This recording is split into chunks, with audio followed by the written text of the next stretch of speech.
నమస్తే అందరికీ. పాటలు మాటలకి స్వాగతం. సప్త శనివార వ్రతంలో రెండవ వారము నా పూజా విశేషాలతో కూడిన వీడియో ఇది.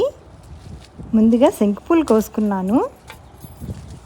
అలాగే ఈరోజు పసుపు మందారాలు, పసుపు గులాబీ పూలు కూడా వచ్చాయి. వాటిని కూడా అన్నిటినీ కలిపి ఒక బుట్టలో వేసుకొని లోపలికైతే వెళ్ళాను.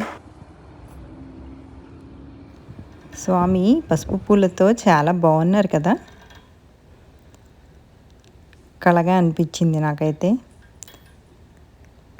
పసుపు చామంతులు పూస్తే వాటి మాలలా కట్టి ఇలా పైనుండి తోరణాలలాగా వేలాడదీశాను.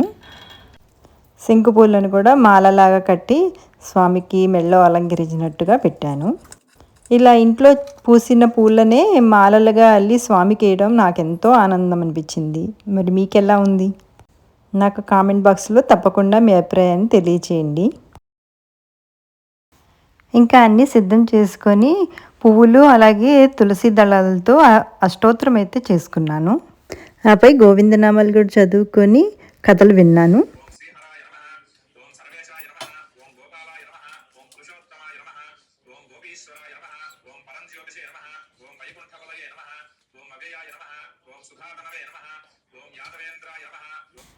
ఇప్పుడు జెట్ సింగింగ్ క్లాస్లో నేను నేర్చుకున్న ఒక పాటను స్వామికి వినిపిస్తాను. మీరు కూడా నా పాట వింటూ నా పూజను చూసేయండి. వెలలేని వేదములు వెదకి తెచ్చిన చేయి, చిలుకు గుప్పలి కింద చేర్చు చేయి. వెలలేని వేదములు వెదకి తెచ్చిన చేయి, చిలుకు గుప్పలి కింద చేర్చు చేయి. వెలలేని వేదములు వెదకి తెచ్చిన చేయి, చిలుకు గుప్పలి కింద చేర్చు చేయి.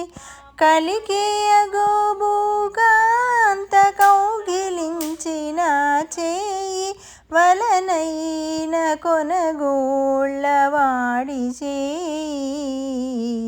కలికి అగోబూకాంత కౌగిలించిన చేయి, వలనైన కొనగోళ్ళ వాడి చేయి. ఇందరికీ అభయంబులిచ్చు చేయి, కందువగు మంచి బంగారు చేయి. ఇందరికీ అభయంబులిచ్చు చేయి. రూపా గోవింద, భక్త రక్షక గోవింద, గోవింద హరి గోవింద, గోకుల నందన గోవింద, గోవింద హరి గోవింద, వెంకటరమణ గోవింద. ఇక ఈ రకంగా నాకు తోచిన ప్రసాదాలు చేసుకొని మా ఇంటి తులసితో మా ఇంటి పువ్వులతోటే పూజ చేసుకొని పిండి దీపాలు వెలిగించుకొని రెండవ వారం వ్రతాన్ని కంప్లీట్ చేసుకున్నానండి.